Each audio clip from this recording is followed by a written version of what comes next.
All right. Hello. Welcome to the RMR Training Podcast. My name is Rich Ryan, joined by the Ryan Kent, the marathon man, Mr. Race a Lot, has had 30 races in like 3 weeks. And he's here to tell us about Sir Race a Lot. Sir Race a Lot. I like Dude, this is, you've been on your grind. Also, the newest, not dark horse. What is the heavy-handed, the like LeBron James of the 40 to 44 age group category. I guess that is LeBron James. You are just now in that, bumped up.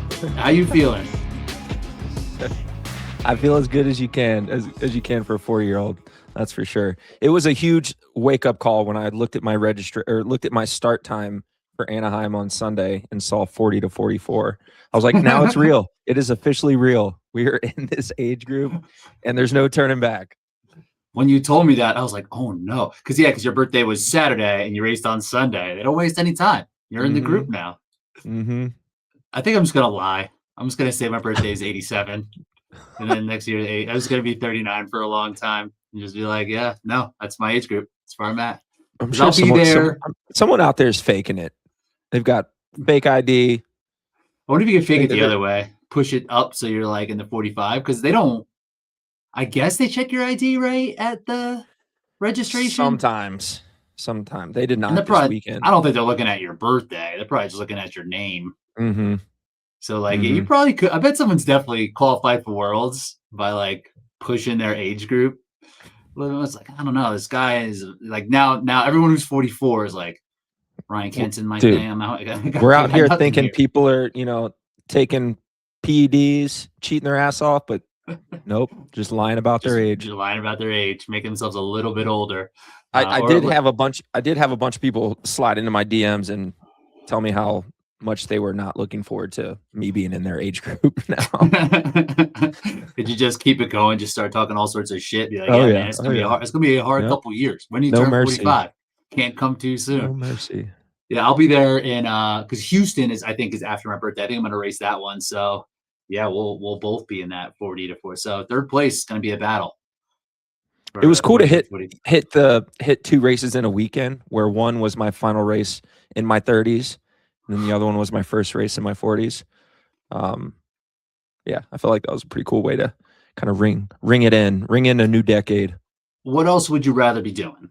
And it was a cool trip for you. Like you have some family out there who I've been fortunate enough to spend some time with. They're super fun, friendly, accommodating. It's beautiful in Southern California, and I know you like spending time with your family and racing. That's like your jam. So to have that for your 40th, I mean, seems like a pretty good deal. Yeah, I couldn't have asked for a better trip. I am happy though that we're done with traveling for at least a month and a half. So that's what I want to really dive into today is just this stretch of racing that you've had. And correct me if I'm wrong, but I don't think you've had anything this intense in terms of race density. I don't know, maybe since like Spartan days. You were pushing it in Spartan, right? Yeah. But Spartan's a little bit different. I mean, like, I don't know. I guess I'd be interested to hear your take on this. Like with Spartan, it's so much about just like grit and like figuring it out that you can kind of be less than optimal going into the race and be fine. But you probably feel it a little bit more in HYROX because like everything is just so sterile that you have an idea of how things are generally going to feel. That's kind of how I think of it anyway. And that's how I thought of it with Spartan when I was doing it versus track and field. I would always be like worried about not feeling perfect because in track and field, if I didn't feel perfect, I was like, it wasn't great. But in Spartan, it didn't really matter that much. So you can sort of fake your way through a Spartan race sometimes. You can't really fake your way through a HYROX if you're not feeling it. Yeah, it's just going to be uncomfortable. Like Spartan's just uncomfortable immediately. So there's like nothing you can really do about it. Hold on, I'm just gonna fix my lighting for 1 second. Yeah, you're getting that bright light to the face. I know. It's like midday, comes right in, washed out.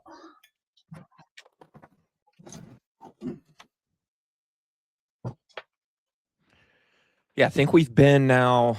Shoot, what did we do? We did Boston, Atlanta, Chicago, Dallas, Fort Lauderdale, Anaheim. So that is we've been all over the map. And and racing. I think 4 of those races were multiple races over the weekend. So yeah, we've been doing quite a bit. I forgot about Boston. I was ready to start with Atlanta. So yeah, like when you count that out, how many races is that in Let's the see, amount of Boston. weekends you had? Boston was 1 race, right? Yep. Atlanta was 1. Chicago 2.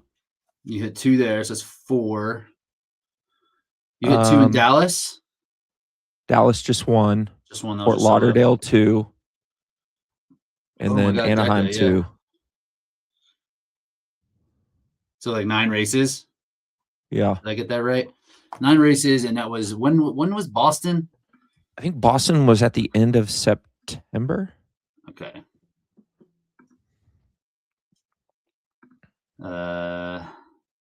So it's like 9 or 10 weeks. So like 9, like so basically, I think it's like 10 or 11 weeks to say 9 races in like 11 weeks or something like that. And Yeah. every one of them outside of Atlanta was a flight. Mm-hmm. Right. Mm-hmm. So yeah, so I'm interested in hearing like what you learned along these around this, and something that we're seeing happen often in HYROX, and I think it's a byproduct of a few things. Is the amount of races that people are doing is quite a lot. Like the density of the races that people are doing, that it's one because there are only so many opportunities, and I think that's kind of where you fell into this fall. You're like, I got to take advantage of these things. I'm just like doing them. Mm-hmm. And it's unfortunate here in North America, they're all like kind of crammed tight that way. Like we don't have a like the spring selection is like okay, and like there's this like lull from now, so like you really need to kind of take advantage of these races when they come. And the other is that like you like at least for I guess across the board, like if you race more often, you are putting yourself in a better position. You're increasing your chances of qualifying for worlds or getting a time for Elite 15 or just qualifying for worlds in like your age group or whatever it is. So people are racing a lot. And I guess yeah, talk me through like why you decided to just pull the trigger on all these races this time through. Yeah, I mean, this is definitely something I would not recommend to any athletes that I coach, you know. But I will admit that I have a little bit of a different perspective after going through this, you know, stretch of races, and a little more understanding as to why people like to race so much. Because it's fun. It is a lot of fun, and the community is great, and it's fun to go to a new city and just like spend time with like-minded people. Like I can get behind why people love to travel and do probably more HYROX events than they should if they want to maximize their performance. Mm-hmm. You know, my personal reasoning behind this, I think initially I started out on this journey this season to make my way back in the Elite 15. That was the initial goal. I was like, all right, I've got 4 races. I think it was 4 races, and I got to try to pop 2 of them. That was my mindset. And then, you know, through just, you know, realizing where my fitness is, you know, and just kind of wanting to take a little bit of that pressure off, you know, I was just like, you know what, let's just go out and just start racing again. You know, like let's not worry about the finishing time or the finishing placement, because after this is tough to admit, but after that stretch of DNFs that I had, you know, in the last season, pretty much up, you know, the beginning of 2024. I mean, it even goes back to DECA when I DNF'd DECA in Dallas, you know, that year. I had like 4 to 5 DNFs, and I did not think it would take this much strength and perseverance to like just get back to finishing races, you know. Like I know people, there's certain circumstances out there where people will have to DNF a race. Like, you know, if they're hurt or something is seriously wrong, you have you have to stop. I get that.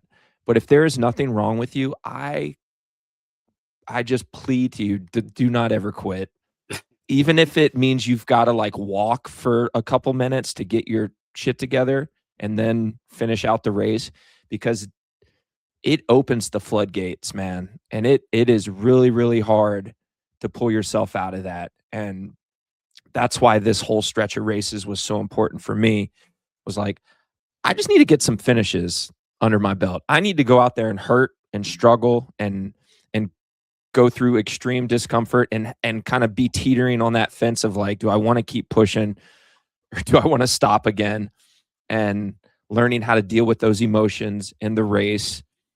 And, I'm not going to say it's been perfect, these last, 9 races.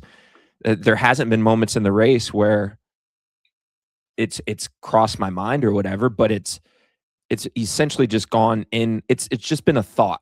It hasn't been, it's not something I acted on. Whereas in the past it was, okay, I have this thought that I want to quit. So I'm just going to quit. And that's what I did. And now I feel like I can have that thought of like, man, this is hurting really bad. I want to stop, but I can push through it again. So that to me feels like a huge win. And that has been kind of the ultimate goal through this stretch of races, is to build back that mental resilience that I have honestly had to build back from like the ground up. Like physically, I do feel right now as fit as I've been ever in my HYROX career, but the mental side of it is not quite back to the athlete I was in 2023. It's getting there, and I think I can still get there. But I have to continue to put myself out there in races and go through difficult moments and be able to come out the other side. That seems to be a tricky thing that is easy to lose. On my end, I think about this sometimes. It's like, where was my mental state? Because and where is it now? And how has it changed? And is there a way to kind of get that back? And why was it the way that it was then? Why is it now?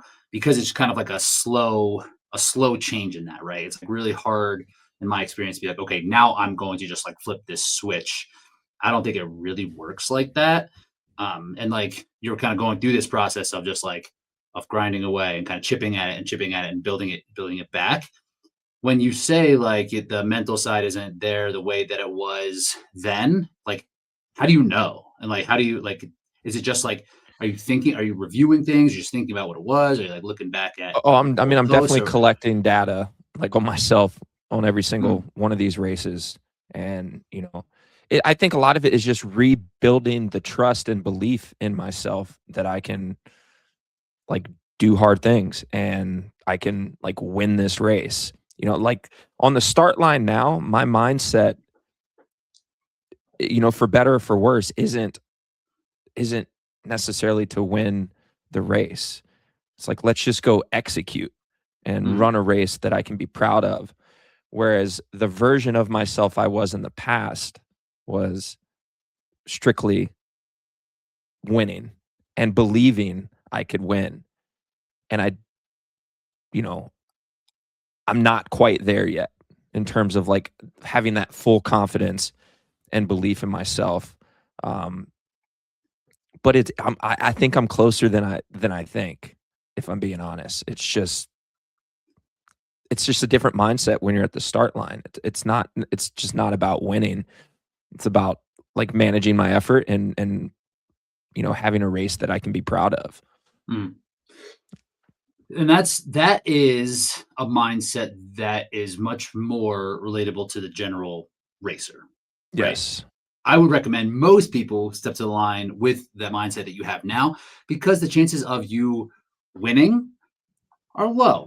Somebody has to win, but like it's only one person. And there's only and like to the people who are at the line being like, I'm going to win, either they win or it can be like a really hard mental struggle when they're not winning or when they're not going to win. Right. Right. So do And you I had to think let go of that. That right. was one thing I had to let go of, because like you said earlier, I wasn't I can't just flip the switch. I wish it worked that way. And I'm realizing that this is an entire process. And as much as I wanted to get back in the Elite 15 this season, it's just not going to happen because I'm not going to get the 2 races before, World Championships. I'm going to, obviously take my shot in DC, try to win that race.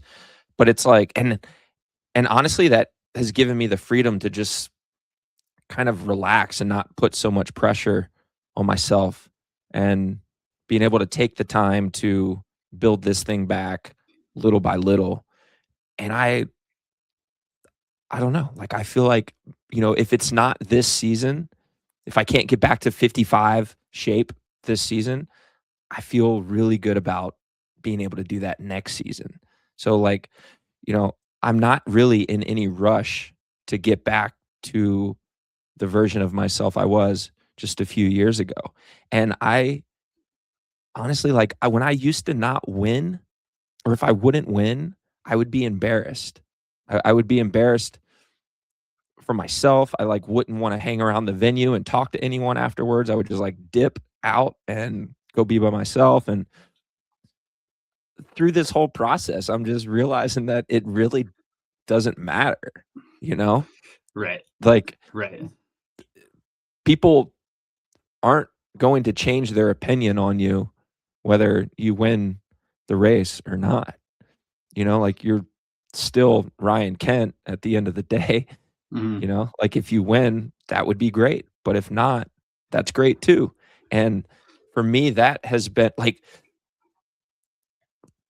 I haven't won any of these races that I did these last. We did win doubles with Colin, which I'd like to talk about Anaheim at some point, but For sure. I haven't won any of these races. Not a single one of them. And not once have I let myself dwell on that after the race.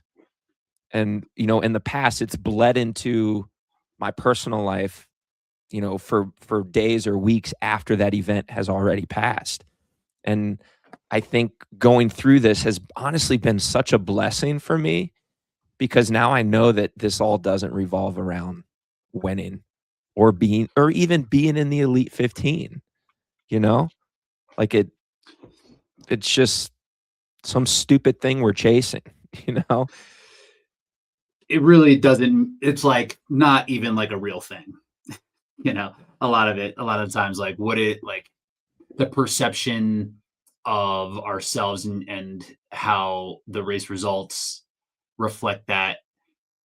Like you said, it's like there is so much more, and people like they're not thinking of like us or each other the way that we think it that way. It's like, oh, if I don't win, like people are gonna be like, oh man, he didn't win. He sucks. But really, Yeah. like, all right, that was still pretty cool. He got second, and then they Right, don't think right, of, and then they don't think about you ever again. right. Right? It's just like this big blown up thing that I totally relate to that too. Just and we talked about on the podcast before, having the results of these races or just like any outcome be like what our self worth comes from.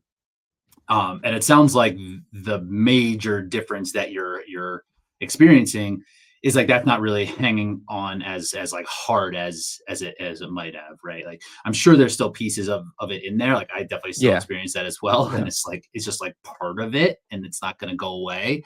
Um, It just and that, doesn't control me like it once did. what does that feel like? And it feels really nice. Like, it honestly is great to be able to go and, if you race on Friday, but you still got to hang around all weekend and, support, whether it's friends or athletes you coach, like, you can go do that and have a good time. Like, if you're pissed off about your race and you want to go pout and be by yourself, like, I don't know, man, maybe I'm just getting older, You're 40 now. but sometimes I wonder if that mindset, though, the one I've had in the past, is part of the reason I was able to achieve some of the success that I've had. So now I wonder, it's like, all right, if it's not all about winning, and I'm not, going into it feeling like, man, if I don't win this race, like, people are going to think some type of way about me. Like, even though some of those things are false and they mean nothing, they also drove me to perform really, really well. So now Right. I'm, you know, I wonder sometimes, it's like, man, is like the killer instinct gone? Like that version of myself? Like, can this new version be the same? Can he reach the same level that, the past version of myself, was able to get to? Those are the questions I have. And like, not being angry at my competitors on the start line, or like wanting to just like absolutely bury them. It's like I get to the start line and, now I see guys like Grayson and, Jack Driscoll and Colin. Like, these guys have become my friends. And, we did a big prayer for Rylan, all the elite athletes. We did a big prayer for Rylan before the start line and at DECA World Championships. And it's like, like I feel like we're also like the bond is so tight that, I sort of wish success for my competitors as much as I wish success for myself. And if you beat me, it's like, fuck, like you got me today, but like I'm not bitter towards you. I don't feel like, like I no longer want to be friends with that person. Where again, in the past, it's like, if you beat me, we are enemies until I beat you again, and I don't want to talk to you. I don't want to have any sort of relationship with you. So it's these little shifts in mindset where, again, I wonder, I'm like, can I be this version of myself? I don't know how you want to, what you want to call it, but can I still compete at the highest level with the mindset that I have right now? Right. Yeah, I think about that often, and I've been thinking about that more often lately with the birth of our daughter too, right? Because as you shared in the past, like it's like the perspective just changes, right? Where everything may have been in this one way and of like competing and doing everything and having this mindset of just like this fiery person who does have this like adversarial like approach and mindset toward like everything. Like, is that good? Like, can you turn that off and on? And it's like, really, you can't. And if you can't, like, is that better for like your life and your family? It's like, probably not, right? Like, and it's just, I want to believe that like there's a lot of ways to get to a championship, right? But I kind of think that if it's a person that has the mindset of just like, yes, we're out here and it's going to be fine, versus, and if everything else is equal and there's someone else who has that like Mamba mentality, I think that the Mamba mentality will probably win, right? But what is the cost of that, right? And is that Mhm. something that is that everything? Is that why what we're doing here? Is that ultimately how I want to live, That's a right? huge one right there. Yeah. And the answer is no. Like, so like I want to be able to take these pieces of that and be able to harness it in certain ways. But I know that if there's someone who's an absolute win at all costs type of person at this stage of my career, like they're probably going to have a bit of a mental edge. And like it doesn't mean I can't win or whatever it is. But like I might have to do it different ways. But ultimately, like that's the trade off, and like that's just what it is, right? Because like it to me, there's like like you said, like is a championship, is this thing, the prize money, whatever it is, like the ego boost, is that worth all of the cost of having that mentality and what that takes, and like against for myself, the way that I feel about myself and how that makes me as a partner, as a father, the whole deal. Um, I so think like it I does. hope, I think it does make sense for people who maybe are not in our situation. Like, if you're single and you don't have a girlfriend or a spouse or kids um, or another job, You know, like, Okay. sure, like by all means, you can go be that type of athlete. But man, when you're trying to keep, you know, run a good business, trying to keep your wife happy, trying to be a good father, like at some point something has to give, man. Like you just cannot be like I can't be Ryan the athlete 24/7. Like it's just not in the cards for me anymore. But I'm learning to race with this new mindset. And I think, you know, in these last 9 races, um, I've I've realized that. And again, like I still feel like I'm building towards something better. But I needed to get out there and kind of build that mental resilience again that I once had and completely lost. Yeah, and then for me, it's like figuring out, and my motivation kind of changes. It seems like if there might be a block where I'm like, where I am feeling a certain way about like competition or feeling fiery and some other things, and other times I'm just kind of like, I just need to kind of do this for myself and kind of like have this idea of like process and just improvement, and like that is something that drives me, is just being like, this is cool that I'm still seeing improvement, and then being able to do stuff like this and being able to share the things that we've learned and help kind of make the community a little bit better and have like be a positive impact. That's a pretty big motivator for me. It's probably not the same as being like, if I don't win, I'm a piece of shit, but still, like, there is something there. And I don't like, I guess, like, how, when things have gotten hard for you, are you able to call on things now, or like what is it, where in the past, like, if you're like, I gotta win, like there's no other option, right? So I'm gonna go places that I need to, because I don't want to feel this awful way, about who I am or how other people perceive me. What is it now? What does that feel like now when things are kind of getting hard? I've been latching on to like mantras a little Nice. more Nice. than I have in the past. They So work. the mantra in Anaheim was just strong desire, strong desire. So when I started feeling weak, when those negative thoughts started to creep in, I just kept saying strong desire, strong desire.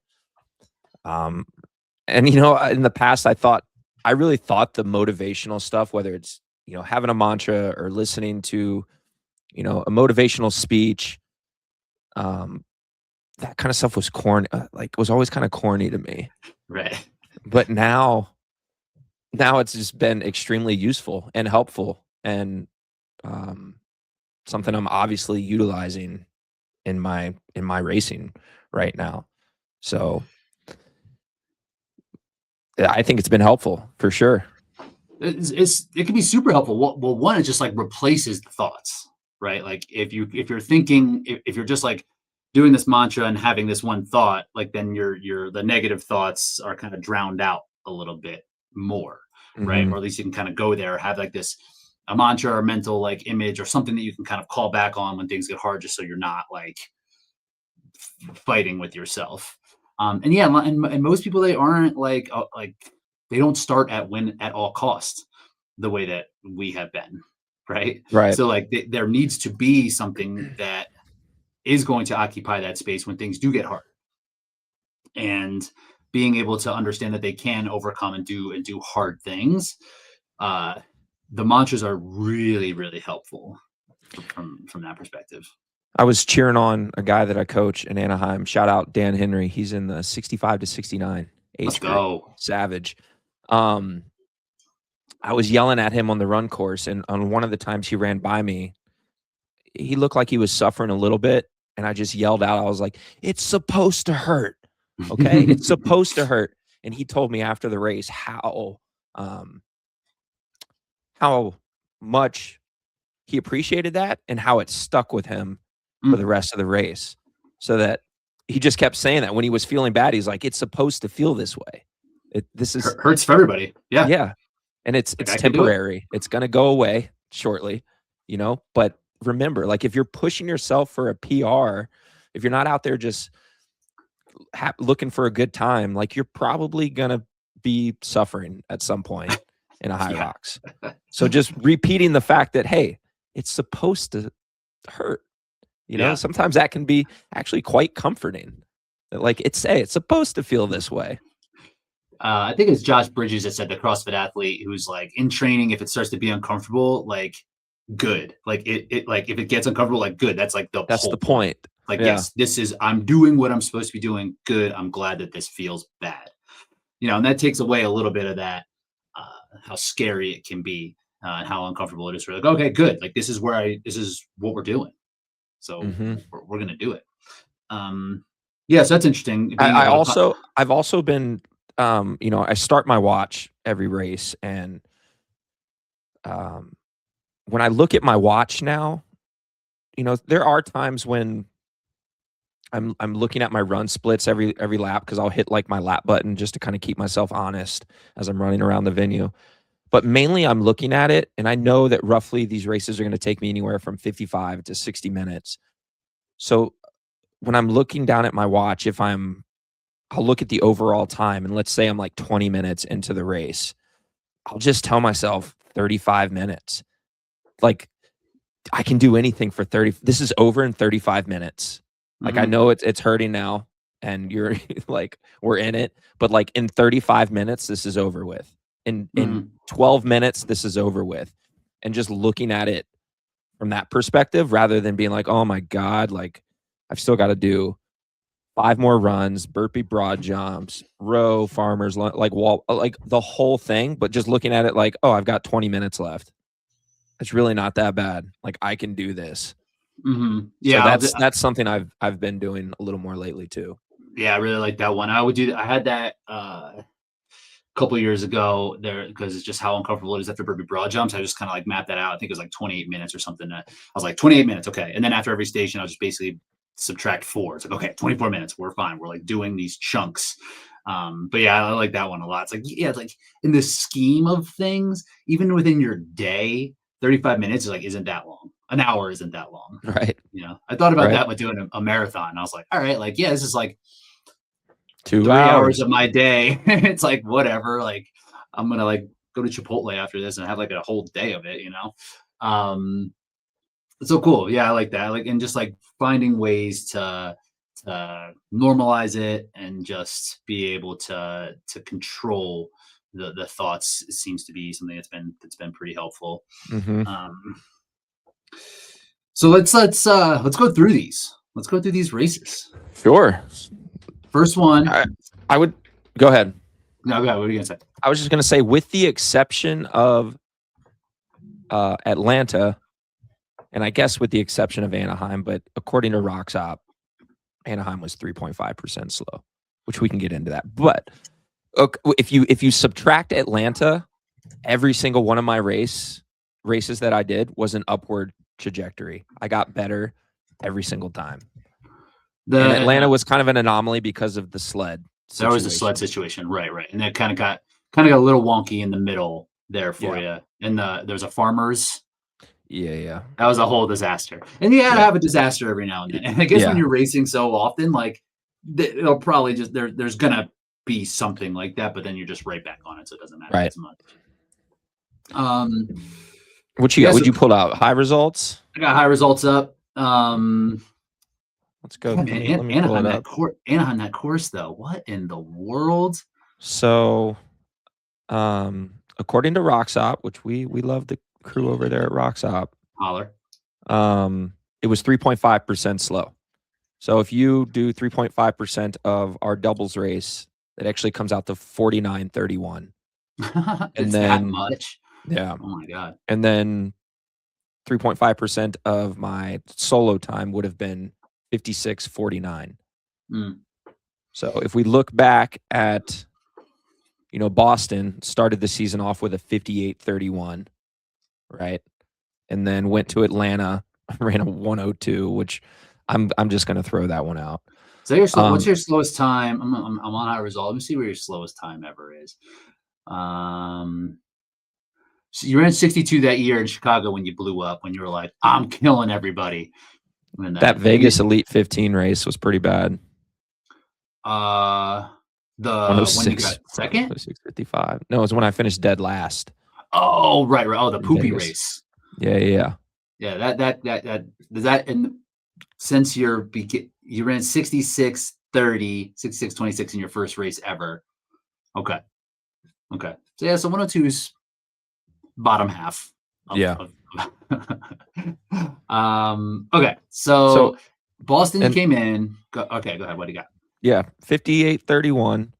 Then Atlanta 102 flat, but we're throwing that one out. And then, went to Chicago 57:50, so about 40-second improvement. Also did pro doubles there with Colin Mhm. 51:35, which That was before, or wait, yeah, that was yeah, before. doubles was before, right? Yep. Yep. And then went to Dallas and improved by another 30 seconds, 57:22. And then went to Anaheim feeling pretty confident that I could definitely get in the 56s, but dropped to 58:53. But we now know the course was just not favorable.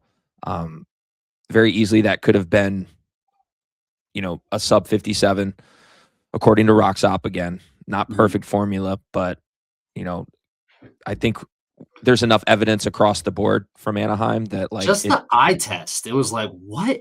Like seeing people finish. I was watching the women's race because Camilla just ran what she ran like 62 or something uh, Dallas. in Dallas, and I'm following that. Two members of small group and Coach Hannah and RMR and Kelsey Hochleitner. Mhm. I never say her name right. She was like in second, like a minute behind Camilla. I was like, oh man, she's gonna run like 63. This is crazy, and she finishes like 67. It's like, how in the world is that like the case? And then the dudes came up, and I was like, and I was following the same way. And when the times came through, I was like, man, it is just this course is just messed up. And Yeah. your doubles time even too, it was kind of like, man, really? Like, um, so just a So bummer. honestly, You get those courses. I feel good about this stretch of races, honestly. Like in my eyes, I got better again with the exception of one race. I got better every single time I lined up, you know. And I think it bodes well for me, going into 2026. Now I cannot wait. I'm so excited to be back home now and just be in a routine and be able to lock in on some training because a lot of these races have not necessarily been the perfect build into them because I have been racing so frequently, so I've sort of had to sacrifice a little bit of performance on the table just to keep the fitness even keeled, like if you start tapering too much for these events and recovering, you know, too much coming out of them the way you would like an A race, fitness is going to start going in the wrong direction. Mhm. So I made a promise to myself that I like wasn't going to fully taper for a lot of these races. I was just going to kind of train through them and, let the results be what they be. So And anyway, that is the trade-off, right? Like going in, if you're like, I'm just going to race a bunch, then you just know your training is going to be less than optimal. And that is just like in your position. And even looking at the finishing, yes, finishing times improved, but the finishing place also improved outside of Boston. And then every race from Atlanta forward, you raced better in terms of how you finished, sure. which is also going to be important in terms of qualifying for races next year. We know like a little bit, we don't know a ton, but that's also very telling. And having that, there is definitely improvement that you can make in these races. I guess tell me like how that felt. Like, where did you feel this improvement came from? Because ideally, right? Like you do Boston, it's a rust buster, and then I don't know, you train and you do Dallas, and that's like the fall, right? Generally speaking, that would probably be, or maybe another one in there, but probably not. Maybe Dallas, and then you do Vancouver, which is this coming weekend. Give yourself a little bit of time to space it out. But when it's just like bang, bang, bang, bang, bang like this, where did you feel like the improvement came from? Honestly, I mean, sure, there was some improvement on, some of the runs, some of the stations, but honestly, I think the biggest difference for me was just the feel of it, just getting more comfortable with the overall feel of the race. Just callousing yourself, just like Yes. knowing it's coming. 100%. Because these aren't like massive drops in time, like a 58:31 to start in Boston to, a 57:22 in Dallas. Like, and by the way, these are with really shitty wall ball times. Like, if I could just figure out how to do wall balls again, a lot of these times would be 40, 45 seconds faster. For sure. So Definitely. I got to figure that out. But they aren't these massive, like, I think it was a minute and 9-second difference from Boston all the way to Dallas, and then Anaheim is what it is. But again, like, I think it's just being comfortable, being uncomfortable. For me, that's been the biggest game changer so far. And that's what I was trying to get out of this whole process anyway. Like, I realized, I'm like, you know what, man? Like, I'm just not going to be able to drop 2 55:30s and get back in the Elite 15. Like, it's just not going to happen this season. Thankfully, that whole process is going to be changing going forward, because it's clear it wasn't just this weekend in Anaheim. We've seen it across the board. I mean, there are just some courses that are a little quick, some courses that are a little slow. Yeah, and like, they're not going to be consistent.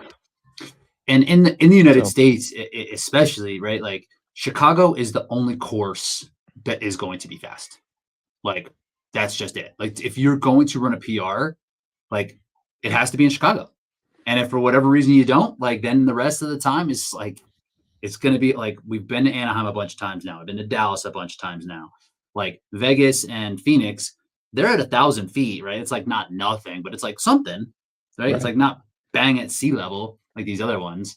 So, like, if you're not BRing in Chicago, like, there's just not courses here until maybe they change venues. Maybe Phoenix will be. Maybe it'll be like a one lapper or something, right? If it's in the stadium. But if you don't have that opportunity and then in Europe, there's so many races. And like, so the chances of getting a fast course are, maybe it's the same, but the opportunity to get to get a fast course is just more. Right. And then you get to London, and then all of a sudden, like, have you seen like I don't even know where are you calling it on the list, right? Like, for the doubles in London, like, there was a team that ran 50 flat in London and then ran in Melbourne and ran 53. Right. That's like a back-to-back weekends. And maybe there's travel, of course, but like, what are we talking about? I mean, I know. And that's why there's so much frustration amongst the athletes, man. Like,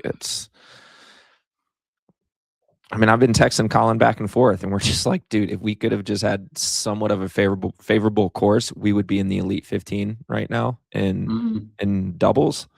Yet here we are still like on the outside looking in. And now, rather than race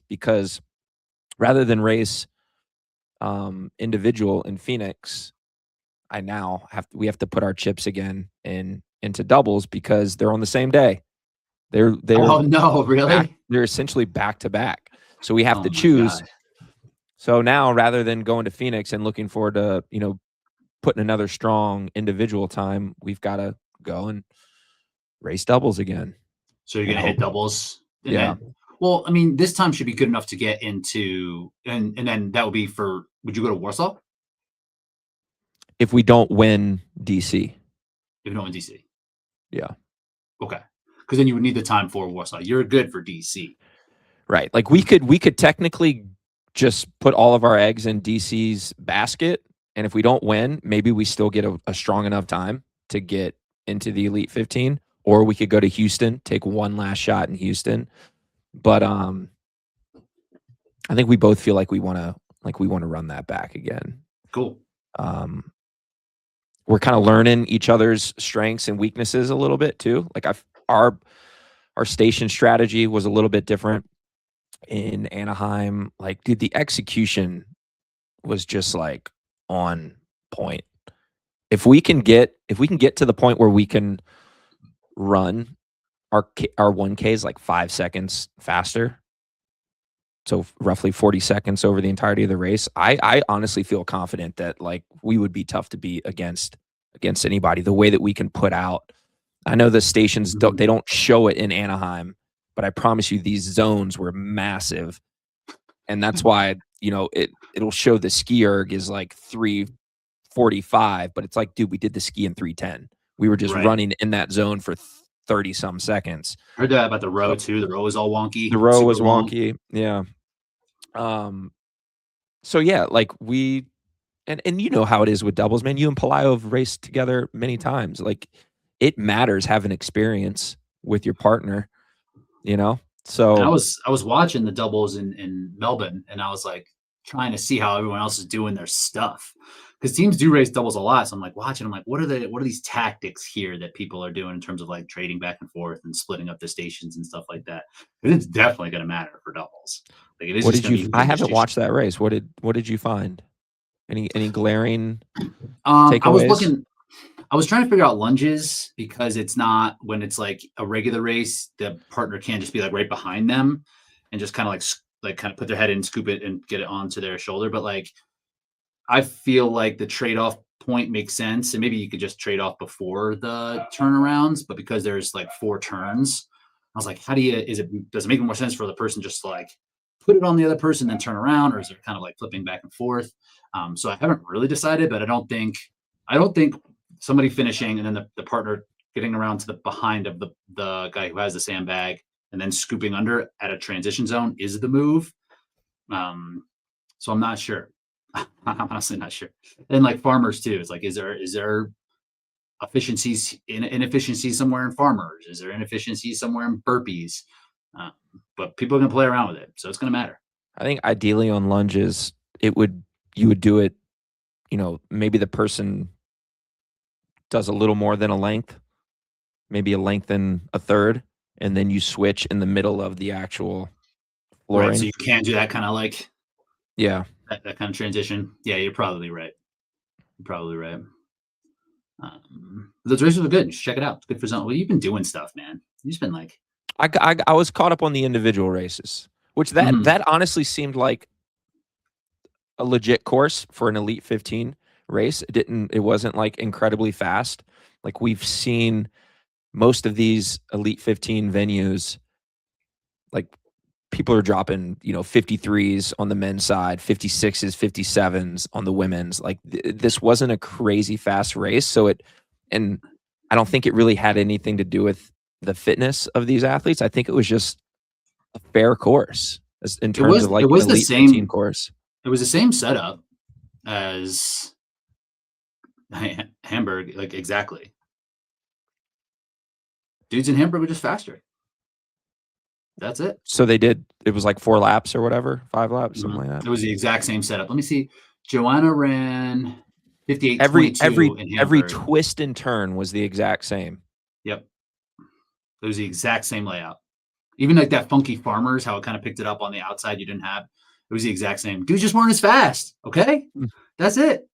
And it might be because travel's crazy, but Joanna ran a little bit faster in Melbourne than she did in Hamburg, but 58:22 to 58:0. And I'm guessing Lauren was probably similar. Or Lauren was probably a little bit faster in Melbourne. But yeah, no wrong, no Dylan, the middle. So it was like, I think it was the same. And then the doubles just like wasn't that fast. And same No. thing. I just think that the team, it was some of the same teams, but travel could definitely, it's a long travel. Dude, it's crazy. Yeah. So that could definitely play it as opposed to Europe where most people live.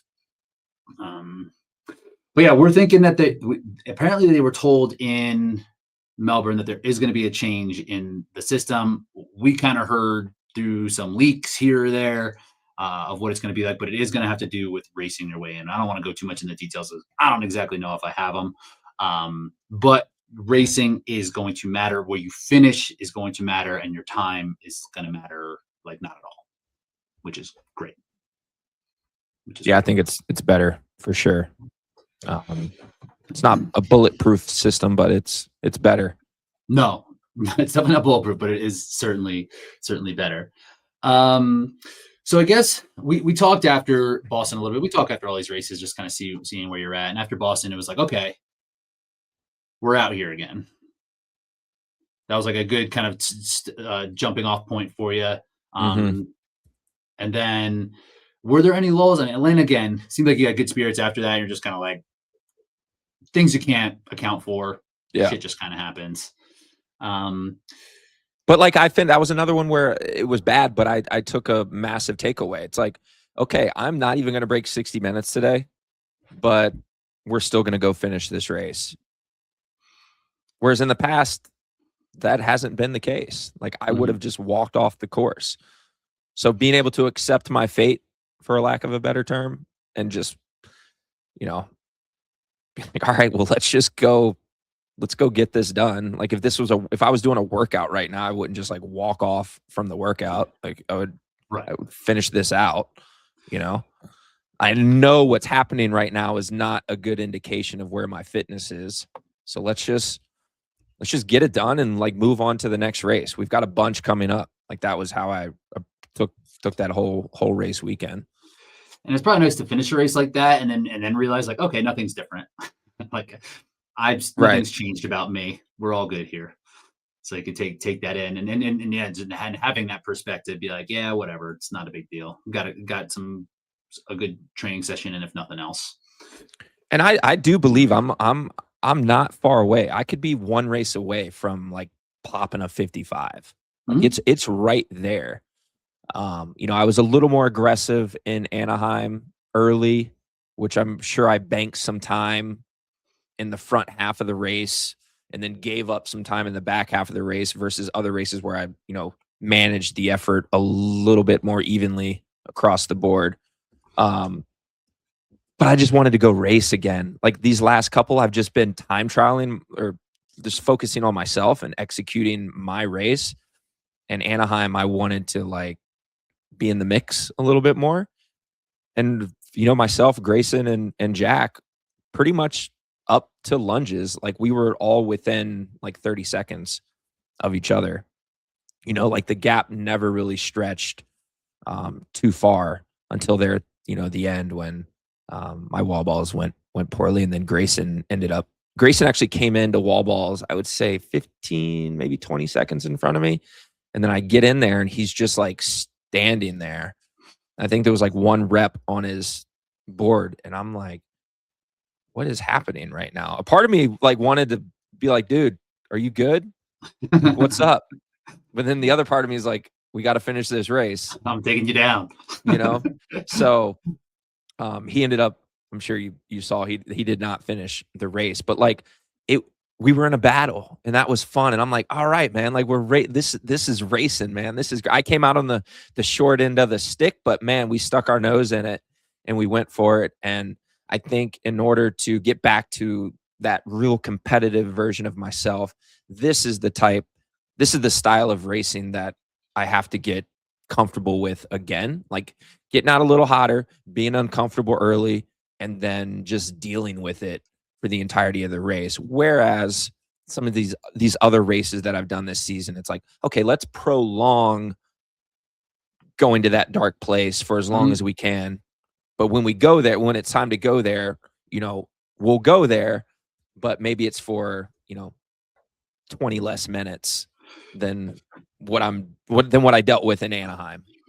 Which is a viable way to run this race for most people, right? And like, yes, there is the discomfort that comes along with it mentally and physically, but also fitness wise, you have to be able to just like be in it and like stay in it, right? There is definitely a fitness component that comes along with the mental component. So like making sure you're able to do one or the other for the full duration of the race is a great way to do it.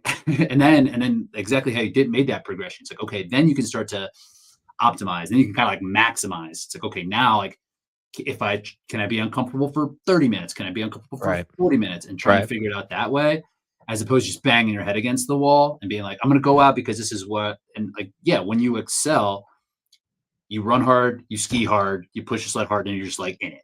And then you're just like in the front, and then you're just like pressing to the finish.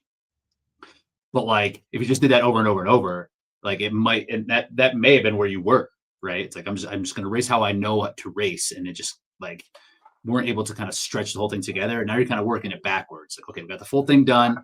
Now we're going to see how much we can improve along the route each different race, which I think is like the best way for most people to approach this. They need to figure out where that line is, and then be able to like push it a little bit further as it goes. Agreed. And then so where were you in Dallas for that? Like that in terms of like this approach? Like were you in Dallas, were you still pretty conservative Oh there, or yeah. how did you? Yeah, Yeah. yeah.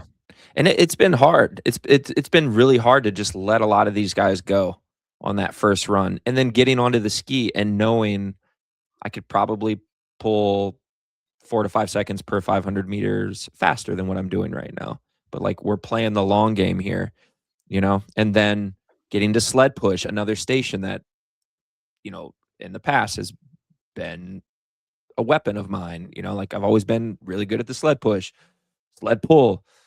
And just being methodical through these things and not being overly aggressive so that I can come out of it feeling good.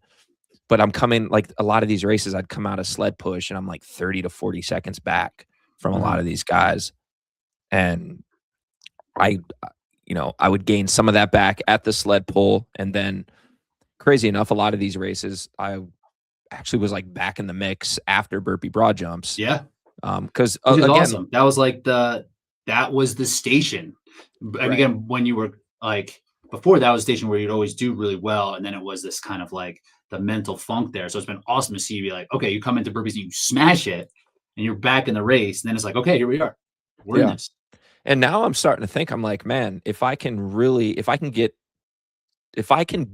to the point where I can really make the sled pull like a massive weapon, you know, kind of the way John Wynn likes to do his races. And then also burpee broad jumps. If I can get to the point where like I'm too flat on a lot of these races, I can afford to be a little more conservative early, you know, and 100%. know that, hey, I'm gonna walk these guys down, and right there in the middle of the race, there's gonna be this momentum shift of like, you're going one direction, I'm going the other, and now can I continue that momentum for the rest of the race? So that's the thing, right? Is like, yes, you'll make up the time, but in terms of tactics, being passed on burpee broad jumps or passing someone on burpee broad jumps is just like a world of difference, because the discomfort is definitely high for everybody. So like if you feel like you're doing better than other people, that momentum is just going to be so much more helpful. And if you feel like you're getting passed, then that like the thought of like, oh, the discomfort's like, oh, maybe I am dying. So like having that there to be able to push forward. And we see even in like the elite races too, like you see that the burpees are where things kind of separate, right? Like if people can have good burpees and then still operate, because usually I guess you can blow yourself up on burpees, but that doesn't typically happen. It's usually like you're there and you're either got good ones or bad ones, and then after it's just like you're going forward or backwards. Yeah, so I agree. I think it's a good just like race tactic. I've been timing some of these Elite 15 races, their burpee broad jumps, like from start to finish. From start to finish, and it's not that impressive. They're smoked. They're absolutely smoked. What are they typically? What have you found? They've been like 230 or above. Yeah. And there are more turns. There are more turns, and the judging is a little bit tighter, right? Yeah, they're like up in your shit a lot more. So I think that has a little bit to do with that. But yeah, usually because the timing for the 15 races, like they always end up being closer to like 2:45 to 3. Where in these regular races, like the mat starts like as soon as you jump over it. You basically jump over the mat. But yeah, it's good to know it is only like 2:30, because they're not going crazy. They're not going crazy in burpees. Right. And it's like, can I get to the point where I can do these in like 2 minutes or better, like every race? And if you get to that point, man, like you've got a feather in your cap that like not a lot of people have. Major weapon. Yeah, because it is more of survival mode. And then the back end ends up being like the other weapons that people seem to be able to unleash. Right. Yes. Yep. Like lunges, so I clearly have, work to do there. But that's okay. Piece by piece. It's always a work in progress. 100%. 100%. And yeah, and I guess now how are you feeling after we talked about the training a little bit being, less than optimal, just in terms of having to taper versus having to build. How are you feeling after Anaheim? I feel the best that I've felt in like a long, long time. Like Both physically and both mentally? physically and mentally. Yeah. I just needed to stack some races together. And now it's like, okay, we can do this again, you know? And I can go through a whole race and not quit at the first sign of like adversity. So I Mhm. needed to like rebuild that. And I feel like I've done that. And again, I truly believe I'm just like a race away from like really popping one. So ideally we could do that in DC. That would be fantastic. That'd be a great time We to do could it. if we can make that happen. That'd be a great time to do it. But again, I'm okay. I'm okay if it doesn't. Like I really am. Like if it doesn't, and I really hope that I can maintain this mentality when and if I make it back to the Elite 15 and go to these races and give it my absolute best, but not put so much pressure on myself or the make it bigger than what it is. Because now that I've watched from afar these last like year, 2 years, I'm just like this. Like it's really like it's fun to watch. I've enjoyed watching these Elite 15 races, but like they come and they go, they come Mhm. and they go, Mhm. and that's just how it is, man. Like, and the shuffle of the athletes, the top obviously stays the same, but like the back end it can change on like roll downs and things like that. But it's like it's an ever changing thing. This Elite 15, and like sure, like I would love to be in there right now, but I'm having a blast kind of on my own little journey that I've been on. And like I said, when and if I get back, like I just hope I can just enjoy that a little bit more because I think Mhm. I sort of took it for granted in the past, thinking that like, dude, there's no way in hell I'm ever not in the Elite 15. You know, like there's just not a world where I'm not one of the best 15 athletes in Mhm. HYROX, and clearly that is changed. And um, you know, I don't know. I just again, it goes back to what you were saying. Like I'm at the point in my life now where I don't know how many years I have left. I do know I have some. That's for damn sure. I've got some. Um, but who I am, like honestly, like who I am as a person at this point in my life matters way more than like what I accomplish as like Ryan the athlete. Like it's just the cold hard truth, man. And it's like, man, if that's the thing that stops me from getting back to like winning majors and podium, being on a podium at world championships, things that I've done in the past, then like so be it. And so be it. It's like I've had a great I'm not this isn't like some sort of farewell, but it's like I've had a great run, man. Like I've done some pretty awesome things and I'm really, really proud of. And I'm not necessarily proud of who I was in those moments and what it took to get there, but that was also at a different point in my life. And now Mhm. I have to be, you know, more than just that guy who shows up on the run course and tries to beat Win at all everyone. costs. Yeah. Yeah. Yeah, yeah. Well, that's great, man. I'm happy to hear that. I'm happy that this stretch went really well. Yeah, one thing I do think about that last thing on this is like, yeah, everybody wants to think of the champions as Tom Brady and Michael Jordan, right? And then at the end of the day, it's like, are those dudes happy? Are like, or is it ever is like unfillable hole that they're just driving toward? And like, are they happy that like can they even enjoy it? And I like, don't and it think comes so. down to right, and it comes down to personal philosophy, right? If you like, is at the point of life winning the point of life, and for some maybe, but for Probably us, really, why it's not. Tom Brady's not married anymore. Right. So That's what I'm saying. So I would trade that for sure. If it's like, hey, win, and you know, be isolated. I don't think so. It's not my personal philosophy. Well, before we get out of here, I'm sure you've been asked this a lot. How have things been going? As you're kind of you're thoroughly in it now. We're in You it. know, Yep. Scotty turned 3 weeks yesterday.